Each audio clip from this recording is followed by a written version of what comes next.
Thank you, sir. I don't know how many of you remember that I used to be, none of you will remember, because I don't see any bald and grey-haired men amongst you lot. But it was a time that I was reading the news. It was 40 years ago. And I was reading the news when it was read and not shouted as it is today.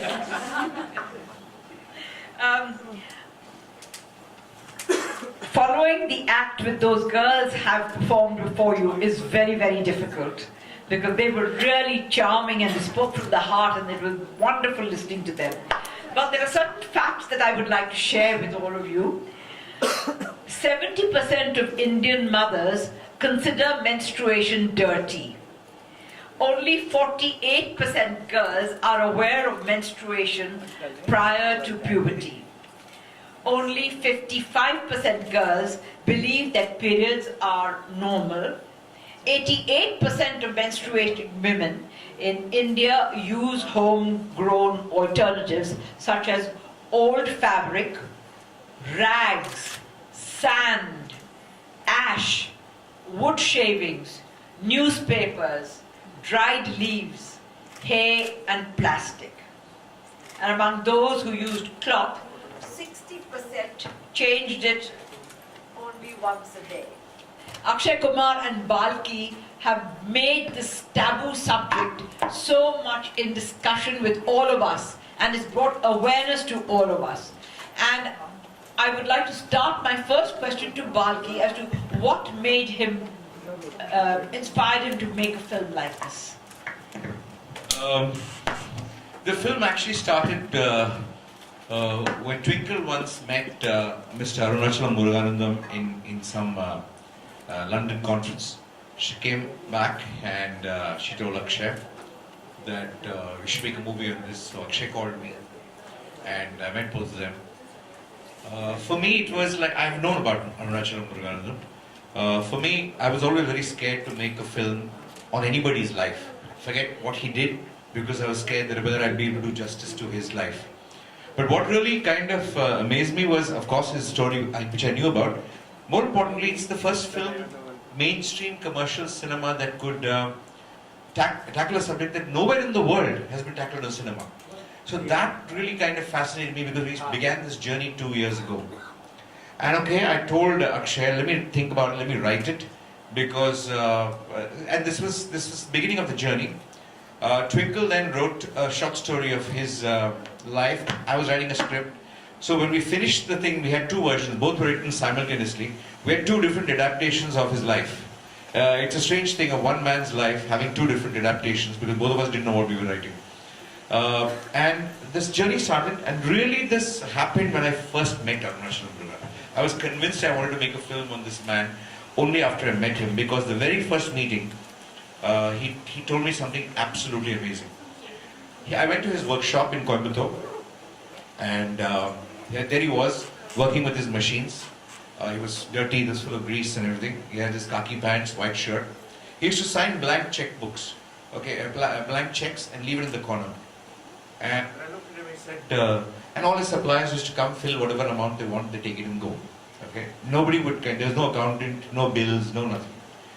So I asked him, I just looked at him there. He said, why are you surprised? What will they take? There's no money in the bank. Whatever there is, that's all they can take. Why waste money on accountant? Billing, accountant, bill book, all this thing. This is all money I have.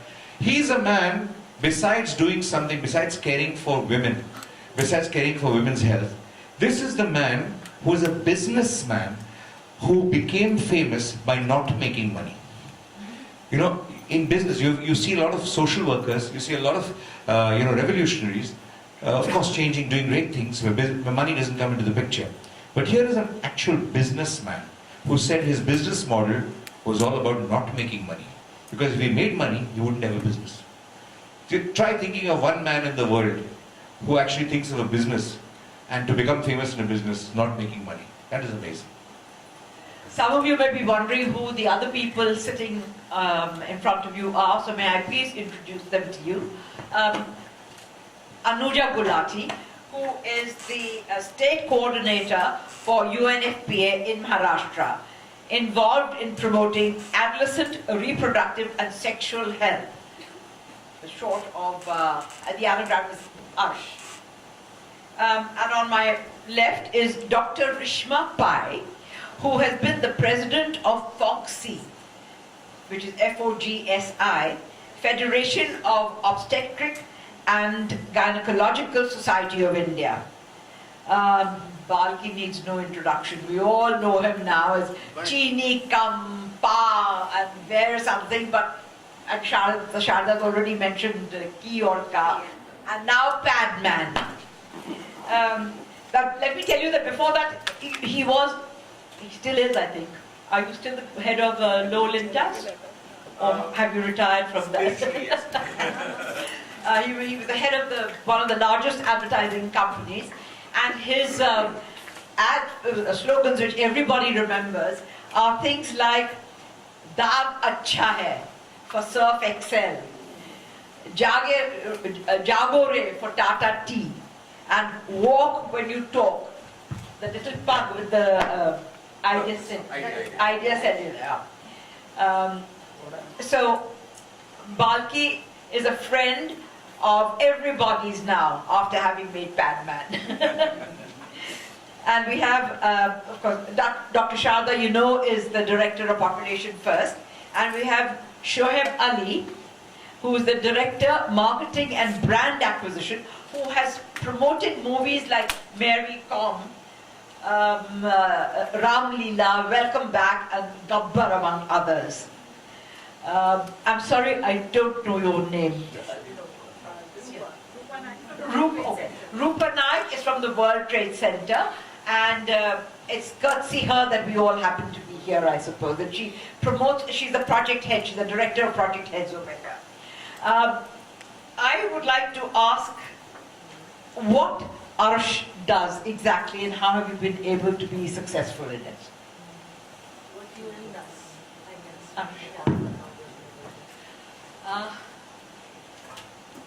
Well, at the outset, I must begin.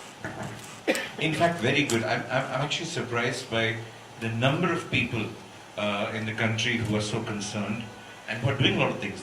For example, the place where we shot, that is Madhya Pradesh, is one of the leading states in kind of taking a lot of very major steps towards women's menstrual hygiene.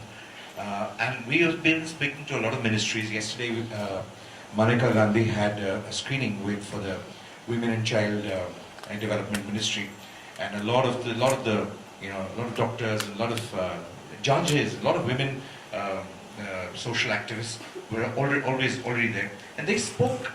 They're so concerned about it's not so much as what they are trying to do. It is how difficult the task is. And the task is, like Muruganandam always, I think he's the leading visionary in terms of ideas for everybody. All the government people should just consult with him. Because all he says is, see, it is not money, it's not funds. It's, I can make 50 times more machines. I can actually go to villages, I can give people a lot more employment. It is people don't even know why they have to use a pad. See, unless they know a need for this, what is the point in making it? See, affordability is, yes, it's an important issue. It has to be made affordable. First is awareness. Only if awareness is there, will they even think whether it's affordable or not. So this whole thing, like, I'll give you another example that I spoke to P&G. A lot of sanitary pad companies obviously wanted to tie up with a film like Padman, all the multinationals.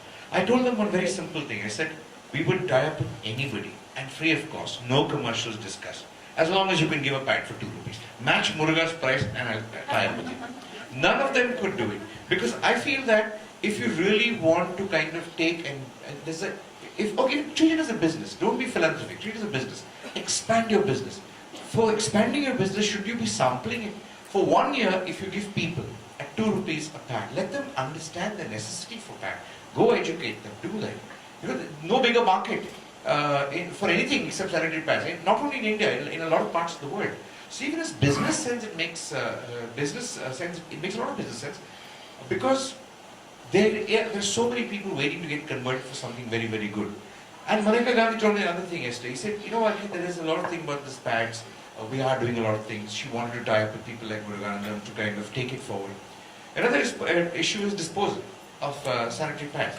So people throw it into the lakes, rivers and everything, which is very bad. It's like very bad ecological management of issues. So they've developed, there are entrepreneurs like Muruganandam who've developed incinerators for about say 9,000 rupees, a whole village. It's a pad incinerator.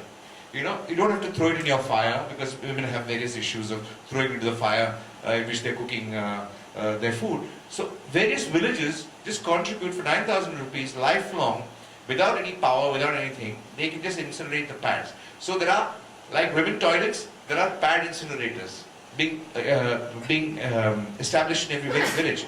I think the government is thinking a lot of steps ahead. I think it has always been an effort, but the task is so huge, and it's going to take time. But the more people who do it, the faster. So that's why when you make a film, what it simply does is, film is a very powerful medium in this country, and a commercial mainstream film which is not only seen in festivals and by few critics and all this stuff. When you have Akshay Kumar playing a thing, right? It just makes up. So many people have the license to talk about it. I always believe no conversation is taboo. You know, I just believe that people are willing to listen to you. They're only shy to talk about it. They're waiting for somebody else to talk so that they can talk immediately. A film is just that. It just gives a license to people to join in the conversation. Does that make your film exempt from entertainment tax? No, we don't want to be exempt from entertainment tax. We're not in that business. In fact, I just believe if we can do everything to bring a price down, please do it. Don't give us any entertainment tax. Because I believe, first of all, it makes very little sense because most No, because then it would be available to a lot more people who could see it, because otherwise, you know, films are so expensive these days. No, actually, you know, what makes it difficult for people to see films is the lack of theatres. Not so much this thing. In a lot of areas where this is very relevant, there are no theatres, you know, for people to see it. In a lot of small towns, you will see theatres in Bombay and Pune and everything in places like that. But what another idea is for a lot of foundations, and I think Ladli also can do it. Wherever you're going, we are willing to give you free DVDs of the film after a couple of weeks. You can screen it to a lot of villages. They can enjoy an Akshay Kumar film absolutely free of cost and take this ahead. So we're also talking with the government saying this is not all the commercial enterprise. Of course, a film is important for commerce and everything. That's done. That will be done in the cities and everything. But after that, the value of the film is a lot more than just commerce. Then exempting it from GST is not the problem. This GST is just a much bandied word. Actually, if there was a calculation, simple thing, and Muruganandam also learnt about this GST. Actually, GST is very helpful for a lot of manufacturers of low-cost pads. It doesn't apply to them. You know, so actually their pads are cheaper thanks to GST, and it's taxed. Multinationals are taxed. Okay, but it's not that their prices are going to come down without GST. Those are the pads. So I think this GST has to be really understood. If you see some tables which finance people have kind of put it forward, it makes a lot of sense to have it there for the pads. So it's fancy to say that, hey, let's reduce the price, cut GST. I really think we need to understand before talking about GST. But yes, one thing has to be done. We have to reduce the cost of manufacturing of these pads. That's very different from GST. Okay. Ashok, you're going to face some kind of opposition from the corporates, but I hope not. Not at all. Actually, no. The corporates are very supportive. See, all they want to do is help and try and further the cause of menstrual hygiene. But I always tell them, Sir, mic pick. the corporates, I mean, in fact, they've all been my clients at some point in time or the other. So I don't think the corporates are an issue at all. Corporates are trying to help, but they have a structure, they have a cost structure, they have a business to kind of run. They are successful in what they're doing. There are enough people who can afford what they're trying to do.